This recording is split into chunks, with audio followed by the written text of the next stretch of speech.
Holistic approach to information security risk management. Abstract risk management is a very important area in information security.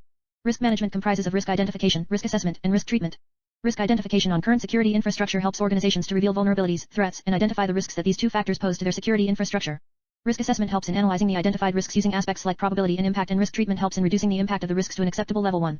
Risk management is mandatory requirement of ISO 27001:2013 and ISO 22301:2012 standards, and the organization going for these certifications must comply with it.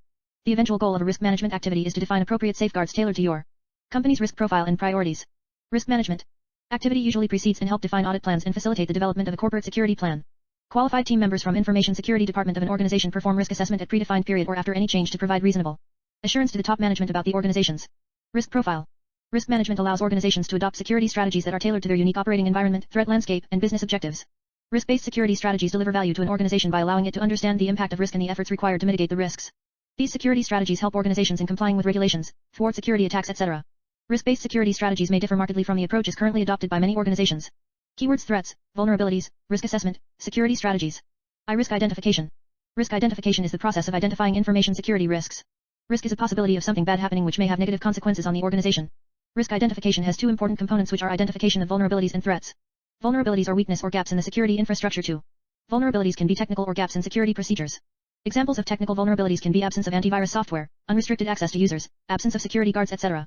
Examples of vulnerabilities in organizational process are criminal check not carried out in background verification process, change management process not in place for managing changes to the critical IT infrastructure, etc.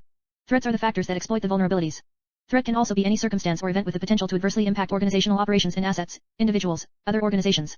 Examples of threats are disgruntled employees, hackers, fire, natural disasters, etc.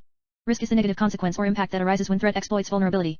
Risk statement: there is a risk of fire at the company premises if additional fire extinguishers are not deployed, which may result into damage to the infrastructure and injuries to the employees. In the above risk statement, fire is the threat which exploits the vulnerability of lack of fire extinguishers and imposes negative impact/consequences of damage to the infrastructure and injuries to the employees on the organization. It is recommended to carry out risk management on an annual basis or if there is any change in the security posture of the organization. 2. Risk assessment. Risk assessment is the process of analyzing the risks. Probability or likelihood and impact or severity is the critical factors that need to be considered while analyzing the risk. The total amount of risk exposure is the probability of an unfortunate event occurring, multiplied by the potential impact or damage incurred by the event. Risk equals probability x impact. 1. Probability is the likelihood of threat exploiting a vulnerability in given time period. More the probability of threat exploiting a vulnerability, greater the risk value. Similarly, impact is the severity of the consequences that the organization will have to face if the risk materializes. If the severity of consequences is more, then it also increases the risk value. Below tables give the quantitative view of the impact, severity, probability, likelihood, and risk. Likelihood/probability rating. Almost certain -4 chances of threat exploiting this vulnerability are common and are expected to occur in most circumstances. Likely 3 chances of threat exploiting this vulnerability are high. It is recommended that information security team to draft the identified information security risks in the risk assessment report/template. 3. Risk treatment. Controls must be identified and implemented to mitigate the identified risks. Identification and implementation of controls will involve cost-benefit analysis. Cost-benefit analysis will ensure that cost of implementing the controls do not overshoot cost incurred after risk materializing. Different types of controls are detective controls, preventive controls, and corrective controls. 3. Detective controls, e.g. intrusion detection system, will detect the threat in advance and alert the administrator so that threat can be eliminated before exploiting the vulnerability. Preventive controls, e.g. CCTV cameras, access controls, will prevent the threat from entering the system with their presence. Corrective controls, e.g. audit trails, are used to conduct root cause analysis so that the threat doesn't exploit the vulnerability again. The different types of risks involved in a risk assessment activity are inherent risk, gross risk, net risk, and residual risk. Inherent risk is the risk that is raw or untreated.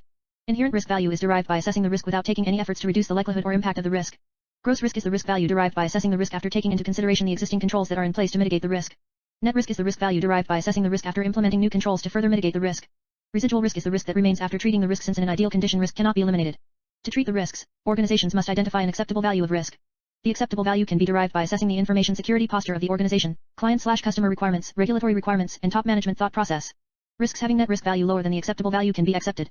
Organizations must ensure that the residual risk value is lower than the acceptable value. Risk treatment involves risk treatment plan.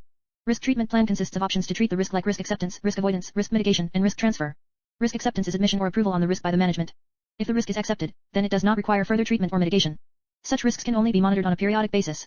Risk avoidance is rejecting the activity, project, etc. that comes with significant risk value. Organizations reject/avoid certain activities, processes, and projects that have significant risk associated with them that can pose threat to the objectives of the organization. Risk mitigation is treating the risks by implementing new controls so that likelihood and impact are reduced to an acceptable level. Risk transfer is transferring the risk to a third party so that cost/impact incurred after the risk materializing can be recovered. Insurance is an example of risk transfer. CISO and head of the departments shall be consulted before proceeding with the risk treatment plan. For conclusion, in this paper we have presented the overview of risk management activity, which includes risk identification, risk assessment, and risk treatment. Elements used in risk identification were threats and vulnerabilities.